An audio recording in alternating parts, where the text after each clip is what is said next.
Halo semuanya, selamat datang kembali di Richard's Lab. Pada video kali ini saya akan menjelaskan mengenai cloud computing. Cloud computing atau komputasi awan adalah suatu bentuk pemanfaatan dari internet dalam melakukan pekerjaan. Cloud atau awan adalah sebuah istilah untuk menggambarkan koneksi internet. Apa maksudnya? Nah gini, maksudnya adalah kita memanfaatkan internet untuk melakukan kegiatan atau aktivitas seperti pengelolaan data atau pengolahan data. Bingung ya? Saya coba jelasin ini dengan sangat simpel ya. Kita coba ambil contoh yang simpel. Mudah-mudahan kalian pernah menggunakan Google Drive atau Dropbox untuk menyimpan data. Nah, kata kunci yang mau saya tekankan di sini adalah jika kita menyimpan data di Google Drive atau Dropbox, data kita akan selalu available. Maksudnya adalah kapanpun kita mau akses, kapanpun kita mau bagikan, datanya tuh selalu ready. Bener kan ya? Kalau pagi saya upload video ke Google Drive misalnya, malamnya, besoknya, dan seterusnya, filenya nggak akan hilang kan? Nah, itu yang pertama. Yang kedua, saya nggak perlu nyediain storage atau ruangan pada hard disk laptop atau komputer saya untuk nyimpan video itu, karena kita nyimpannya di Google Drive. Nah, Google Drive itu sebenarnya nyimpan data kita di dalam data center atau server yang selalu on 24 jam dan terhubung ke internet. Jadi, asal kita terhubung juga ke internet, itu berarti kita juga terhubung ke data kita di cloud.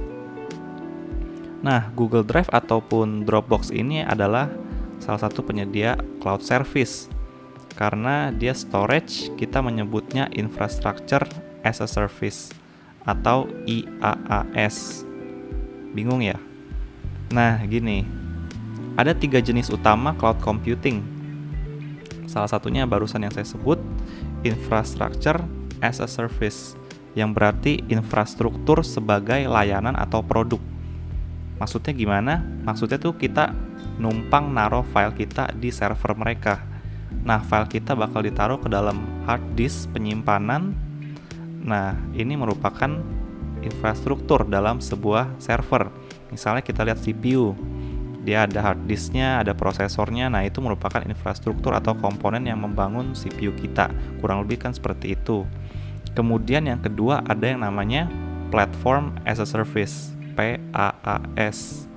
Nah, gambaran sederhananya, dia adalah sebuah layanan untuk membuat sebuah environment atau lingkungan atau kerangka kerja baru, misalnya aplikasi. Contohnya seperti OS misalnya, sistem operasi yang mana kita bisa install ini, bisa install itu di dalamnya untuk mendukung aktivitas kerja kita. Terus juga bisa ada database engine, ada framework aplikasi dan lain-lain.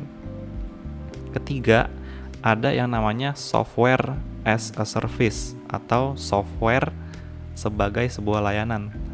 Nah, tadi kan kita udah bahas Google Drive, Dropbox.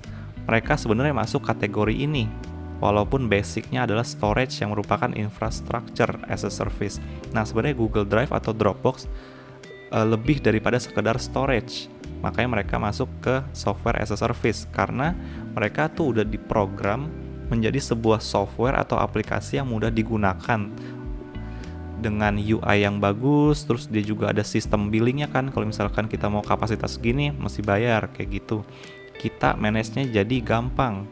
Jadi ini lebih daripada sekedar storage ya, melainkan udah menjadi sebuah software yang di dalamnya menggunakan storage atau infrastruktur.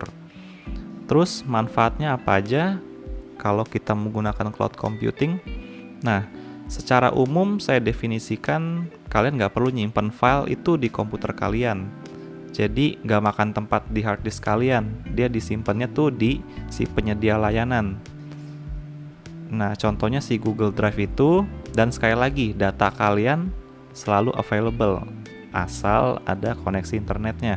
Mau diakses jam berapa, di komputer mana bisa kan. Misalnya kalian mau akses tuh di warnet bisa, di rumah teman kalian bisa, asalkan ada internetnya. Nah, tapi lebih daripada sekedar penyimpanan file, Dari tadi soalnya kita ngomongin Google Drive mulu ya. Sebenarnya cloud computing itu sekarang udah jauh lebih luas daripada sekedar nyimpen file. Kita udah bisa bikin komputer virtual kita sendiri sebagai server yang selalu available. Terus dalamnya kita bisa install ini, bisa install itu, sehingga kita bisa melakukan ini, melakukan itu. Nah, kalau kalian nih misalnya sebagai seorang web developer, supaya website kalian bisa diakses sama orang banyak, bahkan di seluruh dunia, kalian akan pakai namanya hosting kan? Domain dan hosting. Nah, di hosting itu kan kita numpang web server ya. Terus ada juga database-nya, ada emailnya. Nah, kita kan nyewa ya ke penyedia hosting. Nah, itu juga merupakan cloud computing. Karena website kita nantinya akan online selama 24 jam terus gitu ya, selama kita bayar. Karena si penyedia hostingnya itu akan terus terhubung ke internet dan servernya terus nyala gitu, sehingga bisa diakses kapanpun dan dimanapun. Beda ceritanya kalau kita installnya di localhost exam ya. Cuma kita doang yang bisa akses, orang lain nggak bisa. Karena filenya ada di lokal, di komputer kita sendiri.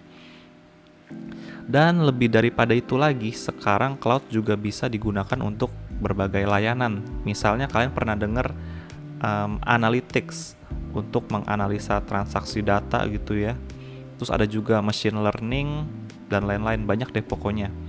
Jadi ada yang namanya penyedia cloud atau cloud platform. Bukan cuma Google aja yang punya Google Drive ya. Ada platform-platform cloud yang terkenal yang mungkin kalian pernah dengar ya. Seperti contohnya Amazon Web Service ya, atau AWS gitu. Terus ada juga Google Cloud Platform. Ada lagi Microsoft Azure. Terus ada Alibaba Cloud dan lain-lain. Banyak sih sekarang. Cuma 4 tadi itu yang paling populer sih. Kemudian balik lagi ke yang tadi, manfaatnya. Seperti yang baru saya jelaskan, kita dapat melakukan berbagai pengelolaan dan pengolahan data di cloud. Jadi nggak perlu pakai komputer kita. Jadi kalau kita ngolah data di komputer, misalnya kita suka nge-lag lah di cloud, itu dengan spek yang lebih tinggi, seharusnya lebih reliable ya, lebih bisa diandalkan. Kita nggak perlu repot masalah spek lagi, itu udah urusannya si data center atau penyedia platformnya itu. Kemudian nggak harus dinyalain 24 jam juga itu komputer, nggak usah bayar listrik, bayar internet, itu semua udah urusannya si penyedia layanan cloud. Kemudian kita juga nggak harus punya server sendiri ya. Misalnya sebuah perusahaan nih mau bikin aplikasi enterprise, mereka nggak harus beli server dan taruh server itu di kantor mereka, atau yang kita sebut on-premise, karena biayanya cukup mahal. Tapi sebenarnya sistem on-premise begini juga termasuk cloud. Jadi ada 3 skema deployment atau implementasi dari si cloud ini. Yaitu yang pertama ada yang 100% cloud, artinya kita menggunakan cloud platform seluruhnya tanpa kita harus punya server on-premise sendiri gitu. Kedua ada on-premise itu sendiri. On-premise berarti kita punya server sendiri dan kita kelola sendiri gitu ya. Kita taruh di kantor misalnya. Kita ada sediain ruangan server lah.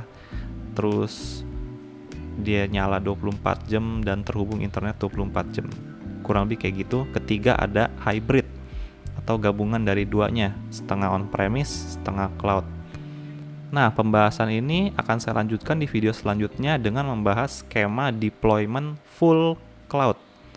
Dan saya akan mengenalkan kepada kalian Amazon Web Service atau AWS. Kalian pasti tahu kan Amazon, raksasa e-commerce dari Amerika itu. Nah, AWS ini itu anak perusahaannya yang merupakan cloud platform ya, atau penyedia layanan cloud. Jadi itu aja untuk video kali ini. Semoga kalian suka dan jangan lupa bagikan, like, dan subscribe. Sampai jumpa di video berikutnya.